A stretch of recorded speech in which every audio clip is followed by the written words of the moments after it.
I dobar dan ljudi, ponedjeljak je pa i vreme za nov video. Danas ćemo pričati o top 5 stvari koje sam pročitao u avgustu. Pre svega, ovo je bio moj najbolji čitalački mesec ove godine. Najviše zahvaljujući tome što sam bio na odmoru 2 nedelje, pa sam uspeo i jako puno toga da pročitam. Pa da pređemo na ono što sam ja ovaj mesec čitao. Na 5. mestu to je nova manga Čarobne knjige, ispovest, odnosno Confession. Ovo je jedna priča o dvojci planinara koji su se zaglavili na jednoj planini i kome jedan drugom kaže da je ubio nekoga. Ovo nije spoiler, ovo se dešava bukvalno u prvih 20 stranica i je bukvalno ono što je ova priča. Ova priča je jedan izuzetno brzi thriller koji se čita, što bi rekli mnogi ljudi, ja te izraz ne volim, ali nema veze, u dahu. I stvarno je jedna odlična avantura, jedan odličan thriller, jedna odlična misterija sa puno twistova i tako dalje i definitivno moja velika preporuka. Sljedeće što se nalazi na listi, i ovo će mi trebati malo vremena da podignem, to je ova ogromna cigla, odnosno Hellboy Monster Size, apsolutno najveća knjiga koju ja posjedujem u mojoj kolekciji. I ovo je celokupan ran na Hellboyu, koji doduše ne uključuje neke kratke priče i tako dalje. Tako da se može reći da sam pročitao celokupnog Hellboya. I mogu reći da je ovo Mignolin magnum opus, najbolja stvar koju nikad napisao, nacrtao i tako dalje. Izuzetno dobra stvar, znači koja se nalazi na 4. mjestu sa veoma visokom 9 i recimo 68 ocenom, tako nešto. Izuzetno dobra knjiga, mislim fanovi Hellboya su vrlo glasni i znaju o čemu se radi, za one koji slučajno nisu čuli ili nisu čitali Hellboya do sad.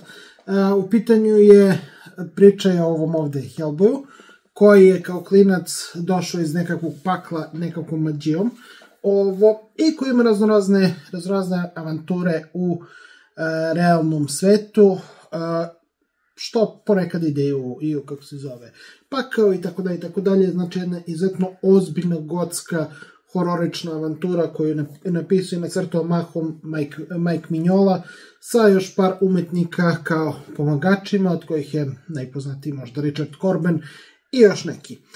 Svakako, izuzetno dobra stvar, moja preporuka svakome ko nije čitao, pogotovo u ovom izdanju, ova cigla od 1500 strana se za svojih 100 evra izuzetno isplati. A mi idemo dalje. Sljedeća stvar, na 3. mjestu, Prvenac Maverika, Rođene prkosne. Nevjerojatno dobra priča o kojoj sam radio celokupnu recenziju, ima svojih mana, naravno, kao što sam napomenuo u recenziji, ali izuzetno bitna priča koju apsolutno svaki stripofil bi trebao da pročita. Svakako, ko želi može da pogleda moju celu recenziju na kanalu i da vidi moje puno mišljenje o svih 5 priča koje se ovdje nalaze. Sljedeća stvar, jedna malo onako čudna stvar za mene, to je jedan Zagor. Velike Boreli priče 7, napisao Buratini, nacrtao Ferry. Ja inače Buratinija kao pisca ne podnosim. Buratini je apsolutno najgore pisac na Zagoru, hands down ne postoji, znači odvratno. Ali ovo je možda njegova najbolja priča na Zagoru. Priča gdje nema ni malo ekspozicije, što je jako čudno za Buratinija. I priča koja je celokupna fora u principu man vs. nature. Znači Zagor se, kao i u ispovesti, nađe na nekoj planini, na nekim planinama zapravo, i tu se celokupna radnja dešava, da oni jure neke zlikovce, ali generalno zlikovci kao zlikovci nikad nisu problem. Više je problem to okruženje gde su na planini usred zime i gde je stvarno negostoljubivo. Tako da, po mom mišljenju, najbolja Buratinijeva priča i definitivno jedan od najboljih Zagora koje sam čitao, pogotovo u posljednje vreme, velika preporuka za Velike Boreli priče broj 7. I posljednja stvar ovog meseca, to je celokupan Monster. Urusawa, njegovo možda najbolje remek delo, mada postoji 20th Century Boys i tako još neke stvari. Priča o zlu, priča o jednom hirurgu, mada nije baš o tome, ali nebitno. Priča o monsteru u svima nama, znači u svima nama se krije neko zlo koje je takozvani monster. Ovo je 9 ovih signature ili kako god knjiga, svaka je po 2 tankobona, tako da je zapravo 18 tankobona. I mogu reći da je jedno pravo malo remek delo mangi, japanske škole stripa, možda bolje od, pa manje više svih mangi koji sam ikad čitao.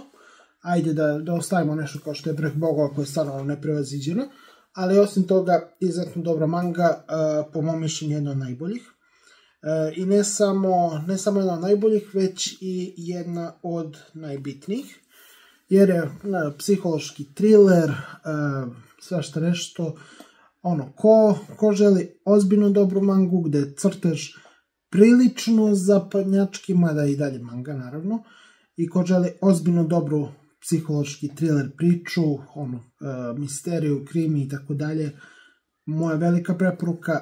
Ima određene mane koje ću morati da spomenem, znači da nije 10 baš čista desetka, a to je da je, kao i većina mangi tih tako serijalizovanih serijala, od čega pati i Bonelli i Marvel i manje više bilo ko, sredina je malo previše razvučena, previše ekspozicije, premalo zapravo dešavanja i mnogi, čak i likovi potpunosti da se skrate, priča ne bi gubila, ne bi previše gubila. Samim tim mislim da je malo prerazvučena. Ja bih skratio dva ova This Big, odnosno 4 tankobona, i mislim da bi ta priča bila perfektna. Ali Urasawa je stvarno odradio odličan posao, postoji milijardu govorkanja da će ovo neko da izbaci na srpskom i jedva čekam i iskreno sam da sve se dogodi jer ovo treba svako da pročita. To je bilo to. Hvala vam svima na gledanju. Bacite like, share, subscribe, ring a bell, everything else. U sredu izlazi jedan specijalni podcast sa Markom Šunićem, vlasnikom Fibre, pa se vidimo tad. Bye bye.